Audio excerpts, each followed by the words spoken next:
always been an issue sa akin. I'm not gonna deny ha. Doon ako nanggaling na Tito Boy. First, dapat hindi makalimutan ako sa kanya nanggaling. But I don't get it kung ano gusto niyong patunayan. Kung ano gusto niyong maramdaman ko. That is why I'm working hard also to prove that that's not only what I can do. So looking back, nagsisisi ka ba? Or do you view it as, I needed to do it to get to where I am today? Everything happens for a reason. I guess that's part of my journey. I'll be honest with you, kung alam ko lang Tito Boy, hindi ko na ginawa. Pagkatulad ka ng sabi mo, everything happens for a reason. Gaya Thank ka you eh. again for being very Diba? honest. Artista ba? Artista. Bakit hindi mo pina-follow si Yen Santos? Kayo ba'y magkaaway? Hindi kami magkaaway, Tito Boy. Okay kami niyan. Patanong. Kasi wala na rin naman siyang pina-follow sa Instagram. Masalista. She kind of deactivated her Instagram. Okay. So, yeah. But your friends, your good friends, kayo ni Yen. We're acquaintance siguro. Parang, Talaga? yeah. You didn't become close in the Pang zone? unit kasi sila. Oo nga. Or I don't wanna be plastic kasi. And I wanna be as You're not- real as possible. You're not that, oo. So, sa ginagalawa natin, hindi gusto nila. Parang parati na lang, you're always on the safe side and you're gonna say what people wanna hear or, Tama. you know. But, wag na yung gano'n. Gawin na natin to na tayo. Kasi sa akin, yung meaning ng friend, someone you can trust, you can talk to, yung nakakasama mo talaga. Diba? Yun yung Hindi ko nakakal kung gaano kabilis. And I think, sa show, yung kaibigan na nahanap ko doon, si Nina, si Sissy. Nina Dolino.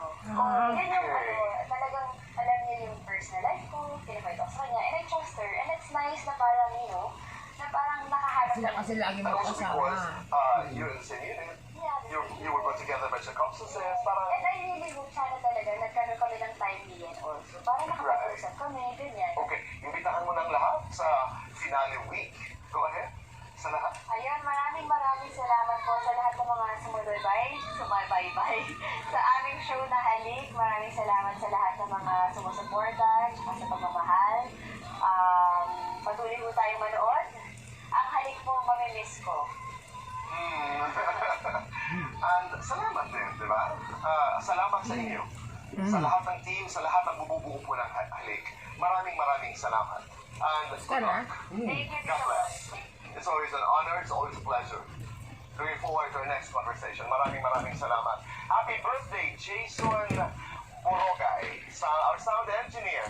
Thank you, Obstinated Boy Abunda. And Voice of la Capella de Barangay, Dr. Steve Marjon, Chef and Vina of Astoria Plaza, Susan of Pure Gold, Joy de las Peñas, of IMG, FB Life, Move On, Mario Terrace Clothing, True Money sa inyong tulong sa amin sa Making Nanay Proud Foundation. Maraming salamat. Live and love in abundance and always make your nanay proud. Be kind. Abundance, good night. Kapamilya, kaibigan, abundance. Pwede mo nang balikan ang mga na-miss mong episodes ng TWTV sa i1.ph. You can watch them anytime, anywhere, for free.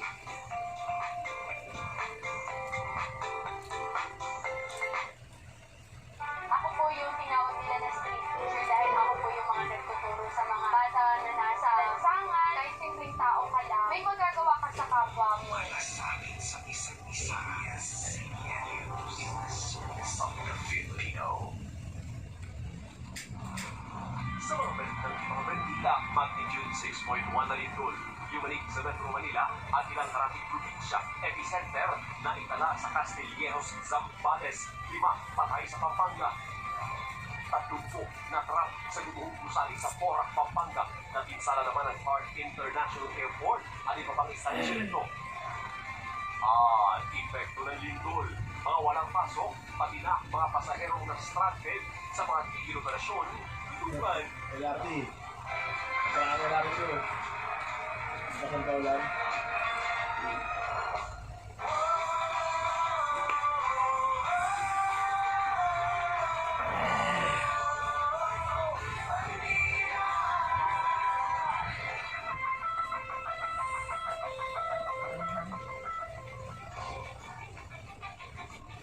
pamilya matapos ganigin ng malalakas na lindol ang Metro Manila at ilang karating probinsya kaninang hapon.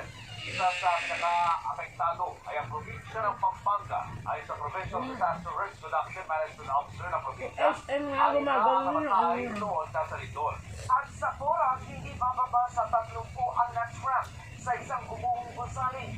At live mula Porac, ipagkila mo John Mark Buda. John Mark, tuloy pa ba ang rescue operations dyan at ilan na ang na-rescue? Karen at Julius, patuloy pa ang rescue operations dito sa gumuhong gusali, dito sa bayan ng Porac. Kinailangan naman gumamit ng mga crane, bulldozer at generators ng mga rescuers. Ipinasok na ang isang crane at bulldozer sa may entrance ng gumuhong gusali. Ayon sa PDRRMO, nasa 5 na ang namatay sa lalawigan.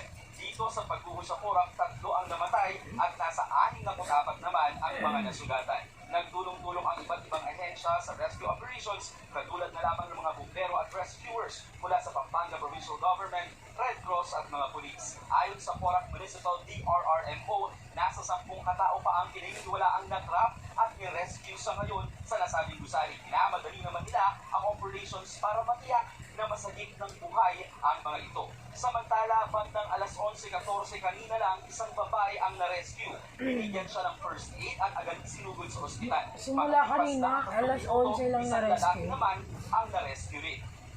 Grabe.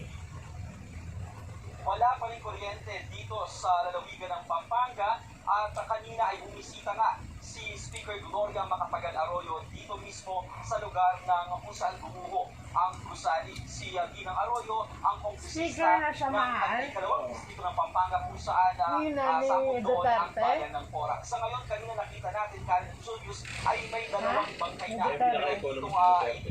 dapat dito sa maligid naman ng rescue site. Actually, matalino na naman siya eh. no? John, so kanina sinabi sa po ang na-trap.